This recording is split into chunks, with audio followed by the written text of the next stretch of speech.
வணக்கம், என் பேர் பிரம்மா. நான் குற்றம் கடிதல் படத்தோட இயக்குனர். இன்றைக்கி எங்களுக்கு நேஷ்னல் அவார்டு கிடச்சிருக்கு, ரொம்ப பெருமையாக இருக்குது. இதுக்கு உறுதுணையாக இருந்த ப்ரொடியூசர்ஸ், இன்னும் நாங்களுடைய நிறைய நண்பர்கள், இவங்க எல்லாருக்குமே நன்றியை தெரிவிச்சுக்கிறோம்.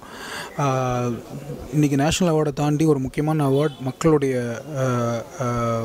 மக்களுடைய ஃபீட்பேக் தான் ரொம்ப முக்கியமானது. அப்படிப்பட்ட ஒரு ஃபீட்பேக்காக நாங்கள் காத்திருக்கோம். கமர்ஷியல் ரிலீஸுக்காக உங்களோட சேர்ந்து நானும் வெயிட் பண்ணிட்டேன். குற்றங்குடிதல் திரைப்படம் சமூகத்தில் இருக்கக்கூடிய வெவ்வேறு விதமான மக்கள் ஒரு சம்பவத்தின் அடிப்படையில் தங்களை எப்படி எக்ஸ்ப்ரெஸ் பண்ணிக்கிறாங்க அப்படிங்கிறது தான் குற்றம் கடிதல்ங்கிறது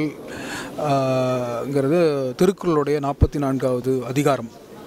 அதில் குற்றங்களை தவிர்ப்பது எப்படி, குற்றங்களை கண்டித்தல் எப்படிங்கிறத பற்றி திருவள்ளுவர் ஒரு 10 திருக்குறளில் சொல்லியிருக்காரு. படத்தை பார்த்ததுக்கப்புறமா இதுக்கு பொருத்தமான டைட்டில் குற்றம் கடிதலாக மட்டும்தான் இருக்க முடியுன்றதை பார்வையாளர்கள் புரிஞ்சுப்பாங்கன்னு நம்புகிறேன். இந்த படம் ஆக்சுவலாக ஆரம்பத்தில் கமர்ஷியல் ரிலீஸ்க்காக உருவாக்கப்பட்ட படம்.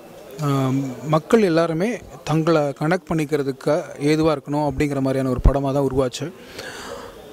அதோடைய ஃபஸ்ட் காப்பியை பார்த்ததுக்கப்புறமா ஜேஎஸ்கே சார் இதை அடுத்த லெவலுக்கு இதை எடுத்துகிட்டு போகணும், இது ஃபெஸ்டிவல்ஸில் பார்ட்டிசிபேட் பண்ணுறதுக்கான பொட்டென்ஷியல் இருக்குது, அவார்ட்ஸ்க்கான பொட்டென்ஷியல் இருக்குன்றதை நம்பினார். ஸோ அதுக்கான தயாரிப்புகளில் மேலும் ஒர்க் பண்ணி அதுக்கப்புறமா இதை ஃபெஸ்டிவல்ஸ்க்கு அனுப்பணும். அதே மாதிரி ஃபெஸ்டிவல்ஸ்லாம் ரொம்ப ரோரிங் அப்ளாஸ் இருந்துச்சு, ஸ்டாண்டிங் ஓவேஷன்ஸ் இருந்துச்சு. கிட்டத்தட்ட 7 ஃபெஸ்டிவல்ஸில் பார்ட்டிசிபேட் பண்ணிச்சு. சென்னை ஃபிலிம் ஃபெஸ்டிவலில் பெஸ்ட் ஃபிலிம் அவார்டு கிடச்சிது.